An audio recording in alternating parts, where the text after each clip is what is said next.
અમદાવાદને કનેક્ટ કરે છે તેના બ્રિજીસ. તો ચાલો આજે સાબરમતી પરના ઇમ્પોર્ટન્ટ બ્રિજીસને જોઈએ. સૌથી પહેલા આવે છે ઇન્દિરા બ્રિજ.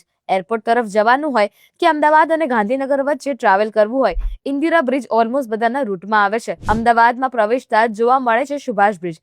ગાંધી આશ્રમની બાજુમાં ઓલ્ડ અમદાવાદ સિટીને સિટી સેન્ટર સુધી પહોંચાડે છે અને આ સિટીના બિઝીએસ્ટ બ્રિજીસમાંથી એક છે. ઋષિ દધીચી બ્રિજ વાડજ સાઇડ અને સિટી સુધી પહોંચવા માટે ઇઝી અને શોર્ટ કનેક્શન આપે છે. આગળ છે ગાંધી બ્રિજ, જેને ઇન્કમટેક્સ બ્રિજ તરીકે પણ ઓળખવામાં આવે છે. ઈસ્ટ વેસ્ટ અમદાવાદને જોડે છે અને ઓફિસ જનારાઓ માટે રોજના રૂટીનનો રસ્તો છે.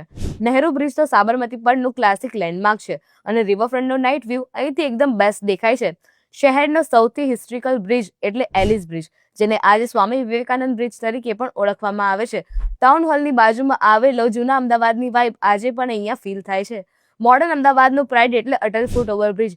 2022માં કલરફુલ લુક, યુનિક ડિઝાઇન આપતો બ્રિજ છે.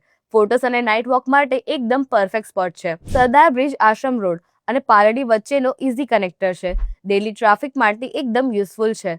આંબેડકર બ્રિજ આરટીઓ, વાડજ અને નજીકના વિસ્તારમાં ક્વિક એક્સેસ આપે છે. શોર્ટકટ તરીકે લોકો આનો યુઝ કરે છે. સાઉથ અમદાવાદ માટે શાસ્ત્રી બ્રિજ, જેને વિશાલા બ્રિજ પણ કહેવામાં આવે છે. નારોલથી વિશાલા સુધી જવા માટે લોકો મોસ્ટલી આ જ રૂટ લે છે. એસપી રિંગ રોડ પર સિટીમાં આવવા જવા માટે કમોડ બ્રિજ સ્મૂથ એન્ટ્રી તરીકે કામ કરે છે. હવે જોઈએ બીજી તરફ. એસપી રિંગ રોડનો સાબરમતી બ્રિજ અમદાવાદ ગાંધીનગર વચ્ચેનો fast clean highway like connection આપે છે. નભોઈ કરાઈ બ્રિજ એસઆરપીએફ કેમ્પસ અને આસપાસના લોકો માટે ઇમ્પોર્ટન્ટ રૂટ છે. ગિફ્ટ સિટી પાસેનો ગિફ્ટ બ્રિજ મોડર્ન લુક અને શાઇની રિફ્લેક્શન માટે ખૂબ જ જાણીતો છે. રાત્રે એનું વ્યૂ એકદમ એસ્થેટિક લાગે છે. અને અંતે આવે છે ધોલેશ્વર મહાદેવ બ્રિજ.